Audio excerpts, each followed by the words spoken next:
आओ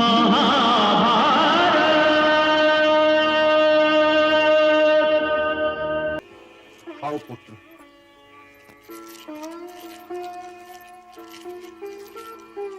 भ्राताश्री, ये मेरा पुत्र घटोत्कच है।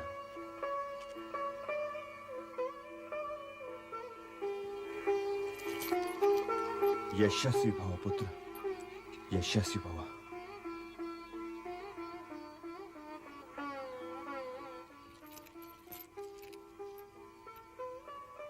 कीर्तिवान भव।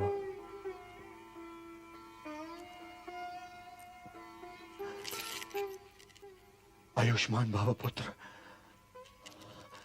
वीर अभिमन्यु के वीर गति को प्राप्त होने के उपरांत जो स्थान रिक्त हुआ है, मैं उस स्थान के योग्य तो नहीं, इसलिए पुत्र न सही सेवक मानकर मुझे स्वीकार कीजिए।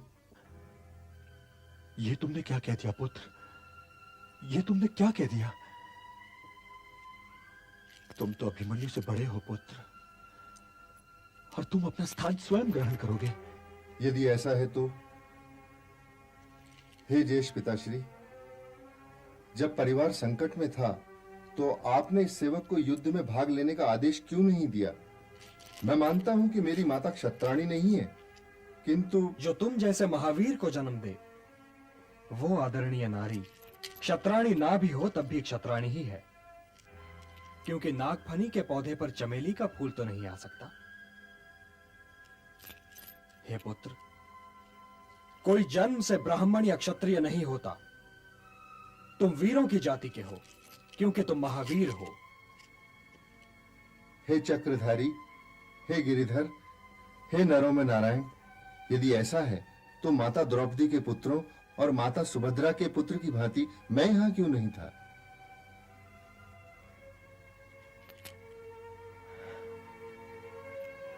हे पुत्र, सबके आने और जाने का एक उचित समय होता है। तुम यहां ठीक समय पर आए हो। और हे महावीर, भारतवर्ष के भविष्य के लिए तुम सदैव आदरणीय रहोगे, और क्षत्राणियों के पुत्र तुम्हें सदैव आदर सहित प्रणाम करते रहेंगे। तुम भारत हो,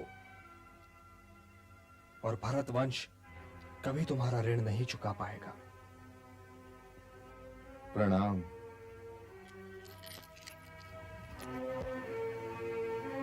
धन्य है वो माता जिसने तुम जैसे पुत्र को जन्म दिया हो।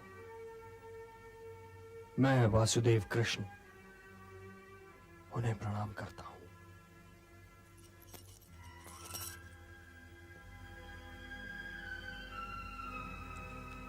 हे माता, मेरे पुत्र को अपने आशीर्वाद की छाया दीजिए। माता, लंबी आयु का वरदान तो मैं नहीं मांग रही हूं, क्योंकि लंबी आयु तो कायरों की भी हो सकती है। मैं अपने पुत्र के लिए जीवन का एक ऐसा क्षण मांग रही हूं जिसको देखकर बड़े बड़े शूरवीर लज्जा जाएं।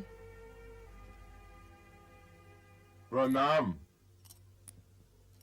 क्या समाचार लाए हो?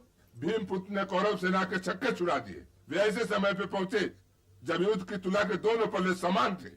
उनके पहुंचते ही पांडव सेना का पलड़ा भारी पड़ने लगा। उनके वाहनों ने आचार्य द्रोण और दानवीर कर्ण तक को घायल किया।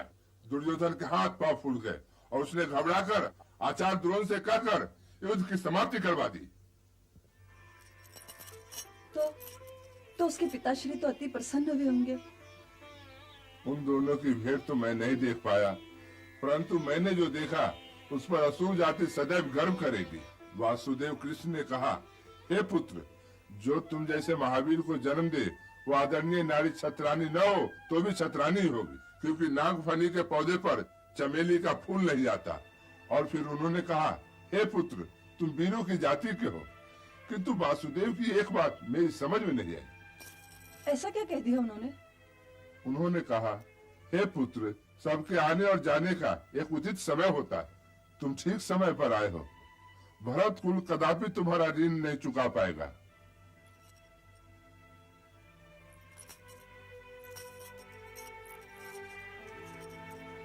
ऐसा कहा उन्होंने? हाँ, यही तो बात मेरी समझ में नहीं आई कि उन्होंने ऐसा क्यों कहा।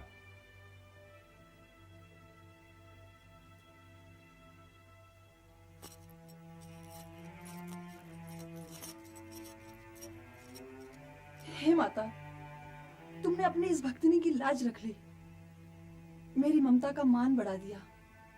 मैं अपने पुत्र के लिए यही एक क्षण तो मांग रही थी। अब मैं भरत वंश की कुल वधुओं के साथ बैठ सकती हूँ।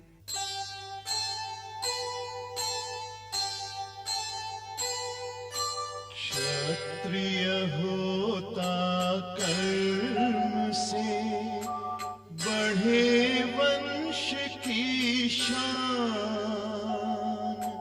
वीर पुत्र से सर्वदा बढ़ता मां का मान, बढ़ता मां का मान।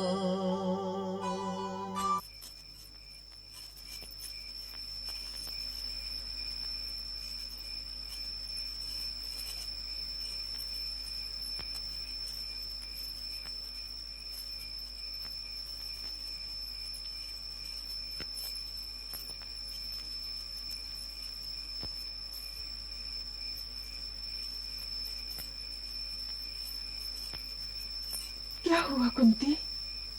सैनिक एक दूसरे सैनिक का शव लिए जा रहे हैं दीदी।